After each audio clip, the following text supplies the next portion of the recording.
తరలించలేకపోయారు. ఈ రోజు మీరు వెళ్ళి చూడండి, అమరావతి పనులు కూడా ఇక్కడ ఎట్లయితే ఎకనామిక్ రీజన్ యాక్టివిటీలు భోగాపురం ఎయిర్పోర్ట్ ఎంత స్పీడ్గా జరుగుతుందో అమరావతి పనులు కూడా అంతే స్పీడ్గా జరుగుతుంది. మీరు పొద్దునకి సాయంత్రానికి డిఫరెన్స్ ఉంటుంది, అంత స్పీడ్ అక్కడ కూడా పనులు జరుగుతున్నాయి. గ్రేటర్ ఎక్స్పాన్షన్, ఎందుకంటే ఒక ఎకనామిక్ రీజన్ బాగుపడాలంటే ఇక్కడ ఎట్లయితే భోగాపురం ఎయిర్పోర్ట్ గురించి మాట్లాడుతున్నామో, తిరుపతిలో ఎట్లయితే అద్భుతమైన ఎయిర్పోర్ట్ ఉందో అమరావతి కూడా ఒక అద్భుతమైన ఎయిర్పోర్ట్ చాలా చాలా అవసరం. ఇప్పుడున్న ఎయిర్పోర్ట్ ఏ మూలకి సరిపోదు. అందుకే ల్యాండ్ పూలింగ్ తీసుకుని అక్కడ ఇన్ఫ్రాస్ట్రక్చర్, స్పోర్ట్స్ ఇన్ఫ్రాస్ట్రక్చర్ అంతా క్రియేట్ చేయాలని లక్ష్యంతో పనిచేస్తారు.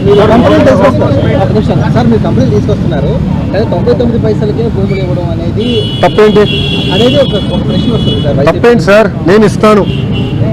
ఫార్చ్యూన్ 500 కంపెనీస్ అందరికీ నేను 99 పైసల్లోనే గజానికి కాదు ఎకరంగా మొత్తం భూమి ఇస్తా. తప్పేంటి?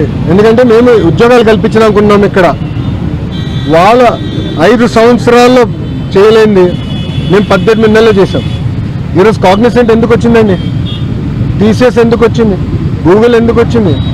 ఇన్సెంటివ్స్తో పాటు భూమి కూడా తక్కువ ధరతో మేము అందిస్తున్నాం. అందుకే వాళ్ళు కూడా పరిగెత్తుకుంటూ వస్తున్నారు. ఈరోజు భారతదేశంలో అన్ని రాష్ట్రాలతో పోల్చితే ఇన్వెస్ట్మెంట్స్లో ఆంధ్ర రాష్ట్రం నెంబర్ 1, 25% వచ్చింది. దాని తర్వాత రాష్ట్రం దాదాపు 7-10% అని అనుకుంది.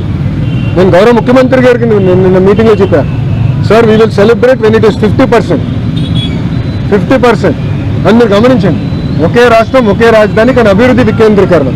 శ్రీకాకుళం నుంచి చిత్తూరు వరకు, అంటే ఇచ్చాపురం టు కుప్పం పెట్టుబడులు తీసుకొస్తున్నాం. Decentralised development, cluster based approach అనేది మేము చేస్తున్నాం. సార్, ఈ పెట్టుబడిలో విజయనగరం చేస్తున్నటువంటి వాళ్ళ మీద కఠిన చర్యలు తీసుకుంటామని నిన్న కూడా మీరు అనౌన్స్ చేశారు. వైసీపీ వాళ్ళ క్వశ్చన్ చేస్తున్నారు, మీ వాళ్ళే విపరీతమైన ప్రచారం చేస్తున్నారు, కించపరుస్తున్నారు, మీకు అర్హత ఎక్కడ ఉందని వైసీపీ వాళ్ళు. ఆల్రెడీ మేము యాక్షన్ తీసుకున్నాము. మాకు చిత్తశుద్ధి ఉంది కనుకనే వైఎస్ భారతిరెడ్డి గారి పైన మా కార్యకర్త ఒక ట్వీట్ పెడితే, ఫేస్బుక్ పోస్ట్ పెడితే అతను జైలుకి వెళ్ళాడమ్మా. వాళ్ళ 5 సంవత్సరాలు నా పైన, కుటుంబం పైన శాసనసభ సాక్షిగా మా తల్లిని కూడా అవమానించారు. మీ అందరు చూసారు, ఆడియో ఉంది. ఏం చేశారండి? నేను ఇప్పుడు ఏమంటున్నానంటే, ఒక మహిళని కించపరిచినప్పుడు ఎంత ఇబ్బంది పడుతుందో నేను కళ్ళారా చూసా. ఇది ఇంకో మహిళకు జరగకూడదు, పిల్లలకి జరగకూడదు. వాళ్ళని ప్రొటెక్ట్ చేయాల్సిన అవసరం ప్రభుత్వం మీద చాలా ఉంది. ఒక ఉదాహరణ ఇస్తే, సోషల్ మీడియాలో ఏజ్ అప్రాప్రియేట్ కంటెంట్ అనేది ఉంటుంది. జనరల్గా సోషల్ మీడియా ప్లాట్ఫామ్ ఎవరన్నా రావాలంటే ఒక ఏజ్ తర్వాతనే ఆ ప్లాట్ఫామ్లో ఇన్వెస్ట్ అవ్వాలి. రూల్స్, టర్మ్స్ అండ్ కండిషన్స్ క్లియర్గా ఉంటుంది. కానీ పాటించట్లేదు. నేను మేము డిస్కస్ చేస్తాను. కొన్ని దేశాలు, ఆస్ట్రేలియా లాంటి దేశం ఏం చేసిందంటే మినిమం 16 years ఉండాలని ఇప్పుడు రూల్ తీసుకొచ్చారు. సో అప్పుడు ఏంటంటే ఏజ్ అప్రాప్రియేట్ ఉంటుంది. పిల్లలకి మెచ్యూరిటీ వచ్చిన తర్వాత సోషల్ మీడియా అంటే అర్థం చేసుకుని హ్యాండిల్ చేసే కెపాసిటీ ఉంటుంది అనేది ఇవన్నీ మేము డిస్కస్ చేసాం. 100% గ్రేటర్ డిస్కషన్ జరగాలి. మేము ఇతర దేశాల్లో ఏం చేస్తున్నారని కూడా మేము స్టడీ చేస్తున్నాం.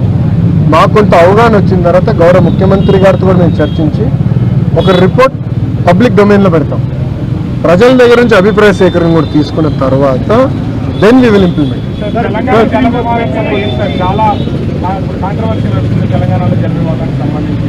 ఆ తెలంగాణ మంత్రులు సీఎంఏ మాట్లాడుతున్నారు, ఇక్కడ వైసీపీ వాళ్ళు మాట్లాడుతున్నారు, జలవనరుల శాఖ మంత్రి మాట్లాడుతున్నారు. ఏం చెప్తారు ఈ వివాదం? రాజకీయ లబ్ధి పొందేదానికి కొంతమంది దీన్ని వివాదం చేస్తున్నారు. 2020లో అంటే అప్పుడు ఎవరు ఇక్కడ అధికారంలో ఉంది? వైకాపా ప్రభుత్వం, జగన్మోహన్ రెడ్డి అనే వ్యక్తి ముఖ్యమంత్రి.